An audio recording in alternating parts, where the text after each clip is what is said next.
اب سیدہ طیبہ طاہرہ عالمہ غیر معلمہ یعنی وہ سیدہ امام صادق علیہ السلام کے پاس ایک شخص آتا ہے، اللہم صلی علی محمد۔ امام صادق علیہ السلام کے پاس ایک شخص آیا، اس نے کہا مولا یہ بتائیے اللہ کا گھر کہاں ہے؟ امام علیہ السلام نے کہا مکے میں۔ آپ یہ بتائیے رسول خدا کا گھر کہاں ہے؟ میرے مولا نے کہا اس مولا نے جسے صادق کہا جاتا ہے، ہماری جد رسول خدا کا گھر مدینہ میں ہے۔ اس نے کہا مولا یہ بتائیے آپ کی جد علی کا گھر؟ اس نے کہا میرے مولا نے کہا میرے جد علی کا گھر نجف میں ہے۔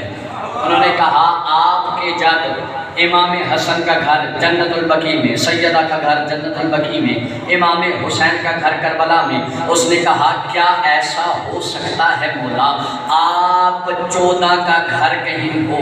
تو پھر میرے مولا نے کہا تھا کہ اگر تم ہم 14 کو ایک گھر میں یکجا دیکھنا چاہتے ہو تو کم میں چلے جانا، میری بیٹی کے جو حرم میں ہم 14 آتے ہیں اسے کریمہ اہل بیت کہا جاتا ہے۔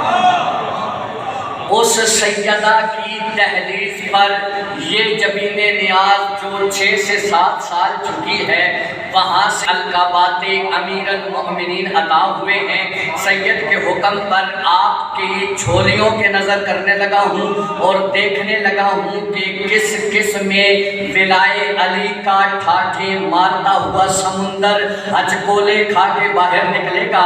یعنی اس اللہ کی حمد ہے جس نے ہم جیسوں کو آل محمد کا در عطا کیا۔ اسی کو اگر کنورٹ کیا جائے عربی میں تو بنتا ہے اعوذ باللہ من الشیطان الرجیم بسم اللہ الرحمن الرحیم الحمدللہ رب العالمین الحمدللہ رب العالمین الحمدللہ رب العالمین الحمدللہ الذی جعلنا من المتمسکین بولایت سلطان الاولیاء سخن گزار منبر سجودی سرور مطلبی ابن ام نبی در حلعطا مہر برج انما شاہ سوار لافتہ پیشوائے انبیاء عربت الحسکا کلمت الحسنہ اماد الاسفیاء رکن الاولیاء آیت اللہ الحسنہ امام المتقین اول العابدین ازہد الزاہدین سید الموحدین حبل اللہ المتین لنگر آسمان و زمین یعنی عین اللہ وجہ اللہ نور اللہ سر اللہ سیف اللہ باب اللہ عبد اللہ اسد اللہ الغالب آقا جانم علی ابن علی یا اللہ یا سلامت رہیں یا علی یا علی یا علی من شہادت مدہم یا آپ سلامت رہیں۔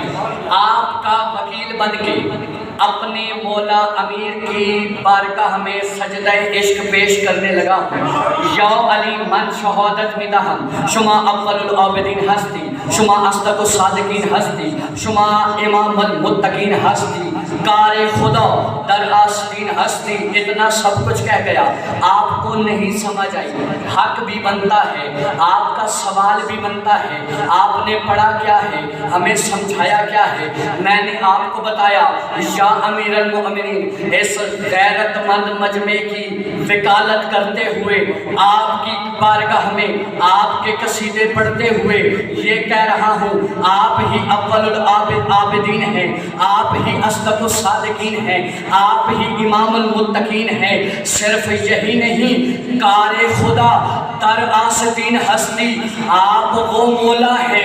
اگر کوئی عرب کا بدو مدینہ سے چلے مکہ پہنچے حج کا ارادہ کرے وہاں پہ اس کا ذہن بدلے غیر محرم کو دیکھے اس کی نیت خراب ہو، وہ جیسے ہی غیر شرعی نظر اس پہ دوڑائے ادھر سے ید اللہ کا ہاتھ اٹھے اسے ابو جہل بنائے تماچا رسید کرے اس کا چہرہ گھومے اور خلیفہ ثانی کے بارگاہ میں یہ پورا مقدمہ آئے، وہ کہے مولا نے مجمع کا لحاظ نہیں کیا، مجھے تماچا چانچا رسید کر دیا، مولا کو سزا دیجئے۔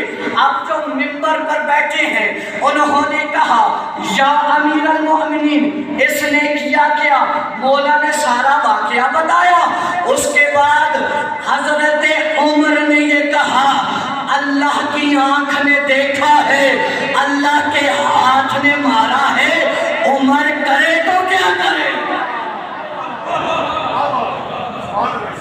عمر کرے تو کیا کرے؟ یا علی علی، بس یہ نعرے کی فضیلت سنا کے ممبر سید کے حوالے دیں۔ میرے بھائی نے نعرہ لگایا ہے اور ویسے بھی لوگ مل کے بھی نعرہ لگاتے ہیں۔